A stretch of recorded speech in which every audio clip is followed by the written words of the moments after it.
Hello friends, welcome to Mugello Circuit. Brand new track here on iRacing. That's certainly the name it's given in the logo, but iRacing have given it its full title, Autodrome Internacional del Mugello, and it's such a beautiful circuit. They've done such a good job in representing this place. We're going to go out and qualify so you can have a look at the track. As you can see, as soon as you come out of the pits, you've got these beautiful mountains there, and it's a circuit full of lots of combinations of two corners, lots of left hand immediately followed by a right hand, or right hand followed by a left hand. Along the way, also a couple of really long corners like the first one here, turn 1, but you're immediately greeted with turn 2, which is the place that I've been struggling to get to grips with. I found that this circuit has been easy to learn. I'm not getting lost. I know what's coming next, but with these double corners, very difficult to master. We're now coming down to probably favourite part of the track. Very wide there. But anyway, let's fast forward and I'll show you the qualifying lap, the best one. So here we are coming up to the final corner. Important that we get a good run through this final corner because it's a very long straight here at Mugello, and that's not too bad. Could have been a lot better. We'll take it. You see what a long opening straight this is, but I do love that view. It's so beautiful. And it's nice how it's not fully straight, it's got a little wiggle at the end here. Now, coming up to turn 1, I completely messed up on the first lap, so I think I'm going to be a little cautious going into turn 1, making sure I don't track out all the way to the edge of the circuit like I did in the first lap. And a bit careful in turn 2 because I'm still not feeling that turn.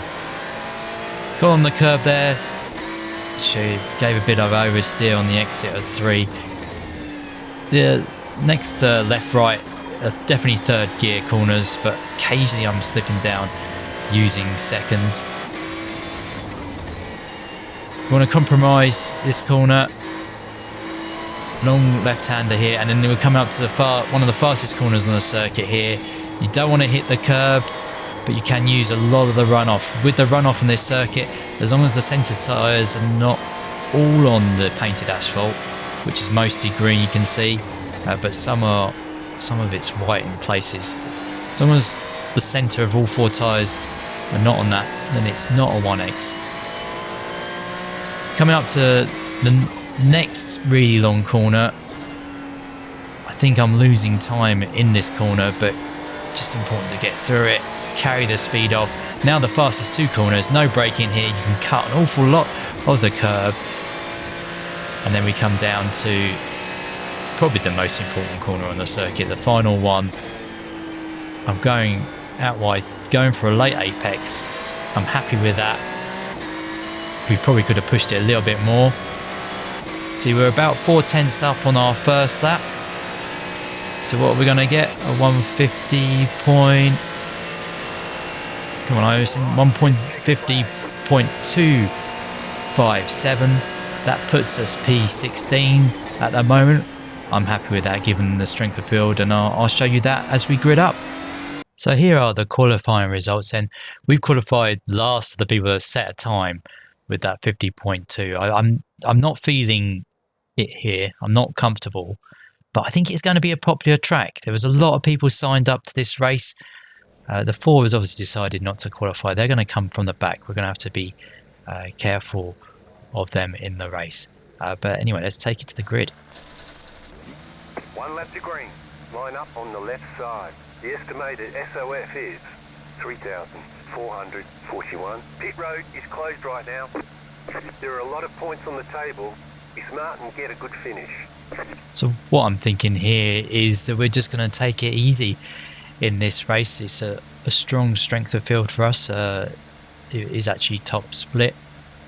And we're going to see how we go. In practice, my front tyres were an issue that after just a few laps they were starting to overheat. So that's what I'm going to be mindful going into this race about the front tyres.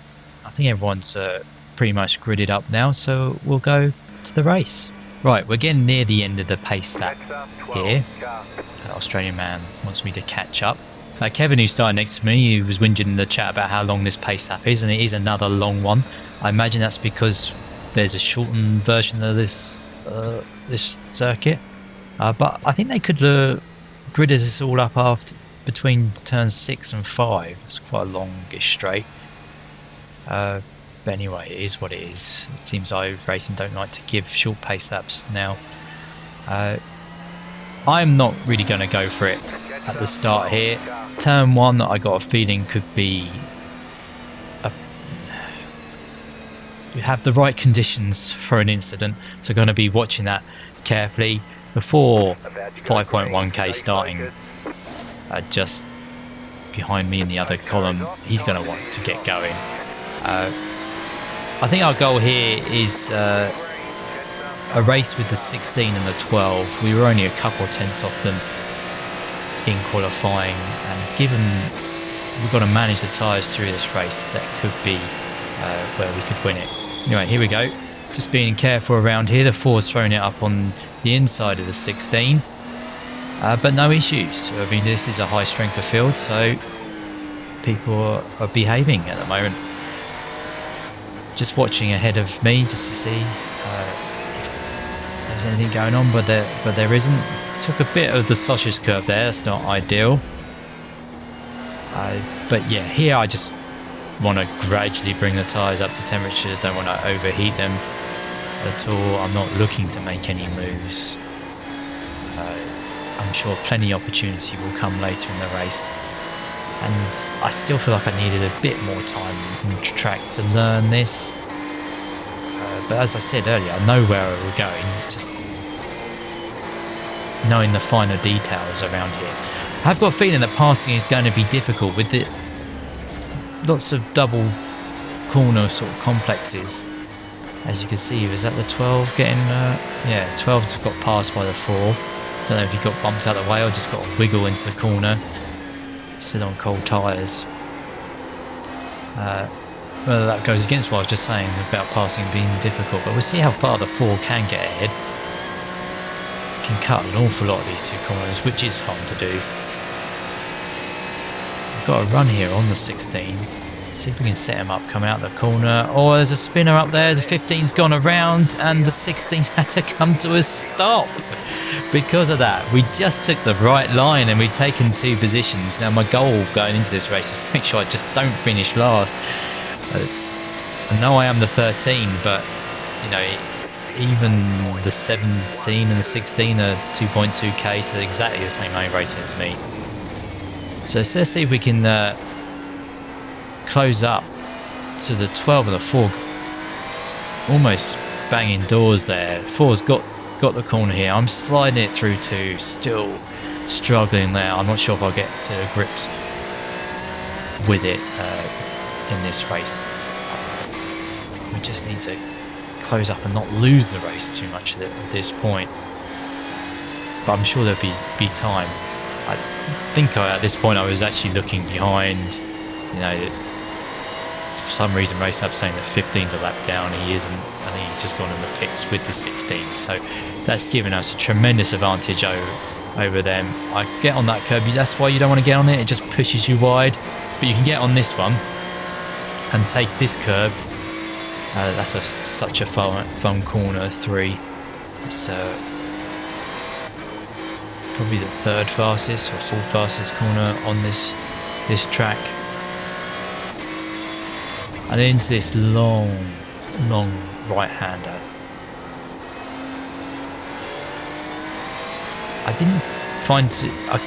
Got the feeling you could get on the power too early coming out of that, but I didn't seem to get caught out with that one.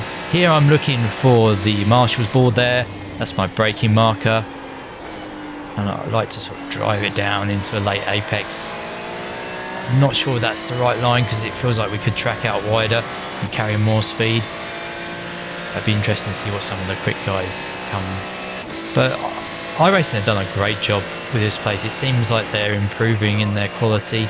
You look at the new releases and you then look at some of the old ones and you see a massive difference in the quality and how they look. It's a bit of a shame that there's such a big difference, but you know, I'm sure they'll go back and update them at some point, like they have done with Okayama. That looks tremendously improved. I've had a look there, but I do need to go back and do a race there. As we see, the 12 gets all sorts of loose on the curb and we managed to get past. So that's a bit of a bonus there, but we push wide there and it's going to allow him to become right behind us now. But he's going to be suffering from hot tyres, sliding them that much. We're going to have to see if we can keep him behind us. I'm just trying not to push it too much. Get out past the curb there. Also keeping an eye on the 4 and the 17, but I'm sliding it around that corner. Underdriven that one. I think it's fine margins here. You can gain a lot of time by finding, and then the 4 trying to pass the 17 going into that corner. There isn't room and he has to lock it up to save it. So it's not easy to get past here, but there are opportunities to capitalise on people's mistakes. So that's what I'm waiting for. We get a good drive out of the last corner, but the 12 is 0.2 seconds down behind us. We're going to have to see if that's enough for him to get a run on us going into the first corner. It's now 0.1 of a second. He's getting very close as we get near the braking zone, and I decide just to let him have it, really. We saw earlier that actually keeping the outside can be quite good, but I think I went a bit too wide. He gets a wiggle on, I hit the sausage curb. Can we come back to him? Again, it's still a long way to go in this race. We're not quite made halfway yet. I'm still thinking about tyres, keeping it safe, but then I get wide there. I'm thinking at this stage he's made a mistake before. He can easily make a mistake again. He's sliding it a lot more than me. That may help us later in the race. He's out wide onto the gravel. That's slowing him down. This is one of the quickest corners and probably the most fun corner, these two, on the whole circuit. We seem to be better through turn there. That was turn 9, leading to turn 10. I did feel in practice I was all right in the latter half of the lap. I managed to keep with someone who was really quick in the latter half. Maybe not this corner. As we see, the 12 drives out there. I'm keeping an eye on the 4 and the 17 as well. The 4 has got very close to 17. They're going side by side. The 4 certainly had a look. 12 looks like they're slow through this, but maybe that's just to get a good run out of the corner. And there we go.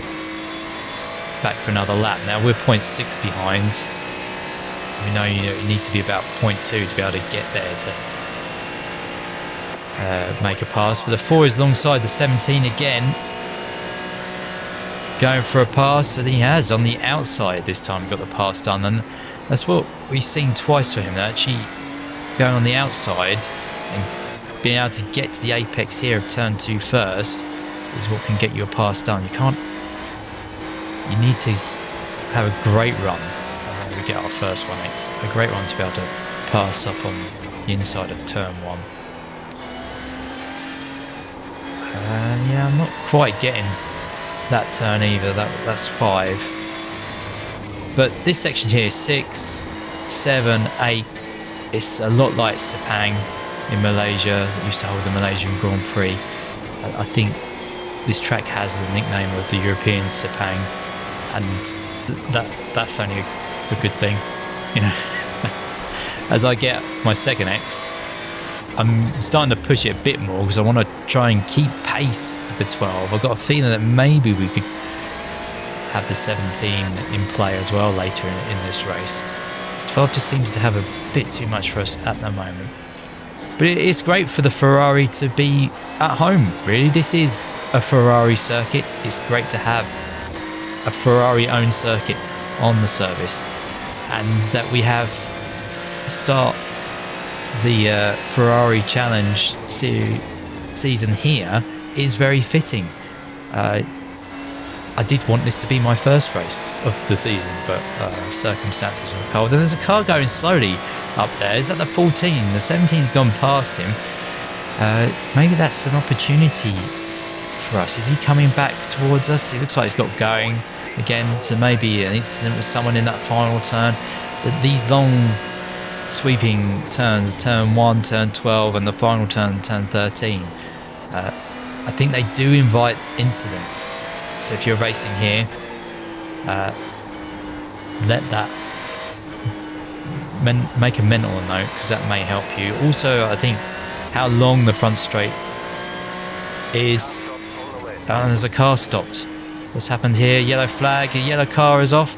That's the 5. That's Will. I think I've raced Will before, and he's towed. So that's another position. So that puts us up to 14th. I'm ecstatic with this because we're car 13. We're in 14th position. Only one more incident and we could get up to our car number, which would be a tremendous achievement for me in such a strength of field. Pushing wide there when we get over the curb. But yeah, it's good to be here. The race, the 17 has got past the 14, so clearly not damaged from that incident. But those 3 cars are coming together. It may not help me because the 17 may pull the 14 and the 12 away from us. We'll have to see what happens.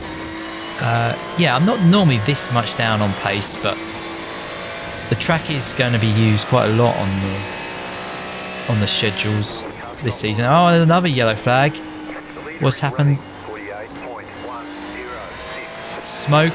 Oh, there's a car going slow. This time it's the 7 who's had an incident from 8th place. So the final turn is causing a few incidents. What's happened here? He looks like he's going slowly. Is he damaged? Will we be able to get him into turn 1?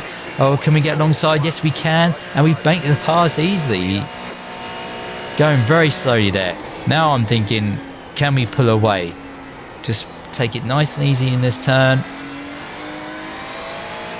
Keeping the Delta green. The 3 cars up there, they're coming together for a race now. The 14's got back past the 17. We know the 17's quick, so that could help with another incident. Technically, we're up to P13. That would be the ideal position for me. And the 7's dropped off a little bit, but can they come back towards us? Are they damaged? We're going green on the Delta. I'm starting to get a bit more comfortable with finding these apexes. Got a bit of a bump off that curb in 7 there. Nicely through 8. Keeping an eye on those up in front. The 12 is getting very close to the 17, and we know he's not too afraid of sending it on people. I think I'm struggling though with 10 and 11.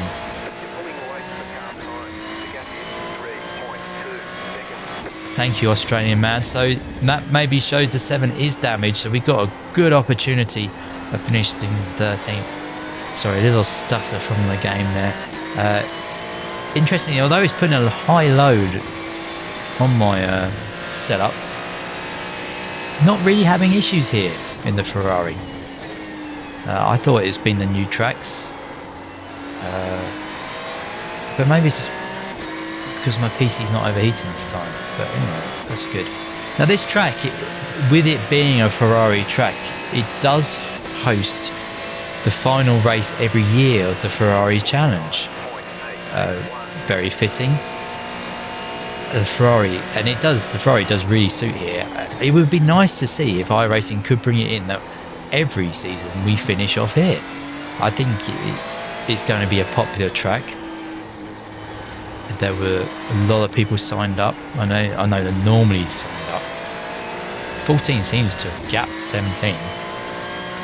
So that's a bit of a surprise there. 12 are now putting 17 under pressure. Yes, I say make it happen, iRacing. If it's not every season, maybe every other season, it'd be nice to finish here, just like the real Ferrari Challenge. They probably won't do that because they want reasons for people to buy other tracks. But look at that, the 12 looking up the inside of the 17, probably in one corner where you don't want to do it. So that hasn't worked. But it does feel like this track, because it's so difficult to pass, that if you do get a sniff, people are going to go for it. So keep that in mind when you're racing here. The other cars may be better, the slightly less powerful ones. You'll be able to slipstream more down the front straight and get past into turn one. It could end up causing great racing, so we'll see that when we get to race other things later in the year here. It is on a lot of the schedules that I'm doing. The 12 is all over the back of 7, gone a bit wide there, but we've actually gained on them. So I don't know what's going on. Is it now the tyre heat coming into play? Now you see on my dash there, on the right, you've got the tyre temperatures. The front left was up to 97. The end of last season at Okayama, I noticed that was probably where I struggled right at the end of the race. That the front tyre was getting up to 99 on the temp, 98. So 97, 96 is quite high. There could be some struggling with that. I'm not sure exactly what I'm doing to... and that was almost what makes there. Is he going through it? No, he's just having a look at the 12. What I'm doing to cause so much tyre heat, other than driving more smoothly, obviously not sliding, but the quick guys are obviously not suffering from that, and they're going quicker than us. You see the leaders put a 48.1 in the last lap. It's almost 2 seconds quicker than us. But it's nice that I have managed to get into the 49s quicker than we were in qualifying, so that's good. They've opened up the gap just a little bit, but they are within sniffing distance. If there's, oh, we've got a bit of a wiggle there, sniffing distance. So could there be an instant right at the end here? Before we finish race, just to say though, this is one of the 2 circuits that have now got 3D curbs. It'd be interesting to see how that rolls out in future. I didn't really notice anything different apart from maybe on braking. If you broke on a curb, sometimes it upset. So you would see me avoiding braking on curbs, unlike other tracks here. If we go all the way over and back over a curb, it would throw it out, but there we go. It looks like this is the end of the race. We're going to bring it home P13. Yeah, it would upset the car, but that's been true at other tracks that haven't got 3D curves. So it'd be interesting to see how they're going to roll that out and how quickly. And that's the end of the race. I was very satisfied with this, completely satisfied, and that's why I haven't gone off and done another one. Australian man, not so satisfied. But anyway, let's go back and have a look at the start of the race. So here's the start. Nothing much for me to report. Very difficult to see what's happening up at the front because I think of a slight rise maybe, or just the way everyone groups together. I guess it suited us really in our first race where we could just poodle about at the back. You see the 4 going for their pass up the inside. The 12 really didn't want to give it up, but in the end they had to. So that went all well. So let's get on to the incidents. So you see the first incident here. Looks like the 4 going up inside there. 15 didn't want to give that one up, did they? And in the end it causes them to spin. It's a bit naughty of the 4, but I think at 15, if it was me, I was thinking I would want to protect the car, make sure I don't spin. It's easy just to give the position. And that's where we benefit in the first lap. You see us going past, and the 16 gets caught. This is it from our point of view. We get past, but the 16 thankfully doesn't dart to the left and just picks the wrong way. Should have gone to the rear of their car, and that ruins both of their races. I think this is the 11 going side by side, the 5 maybe, and yeah, just a bit of door banging, hard racing from these guys. just loses it. That's how the 5 crashes. Spins it up and oh, into the barrier, and that's giving him really bad damage on the right rear. Oh, 11 in another incident. That's how why the 7 was going slow. 11 just throws it up the inside. 7 was very wide, so it was sort of opening, inviting it. And I did notice this after the race. Some of the quick guys were actually taking the shallow line through this last corner. Maybe that was a way of saving the tyres. So what happens here? Oh, 7 comes back on. Oh, and he goes through him. Is that what caused his damage, maybe? I don't know if we can have a look. Have a check. Yeah, you see there's front nose damage. So that's why the 7 was going slow and we were able to pass him. But, you know, I'll take that. Here we go for that pass.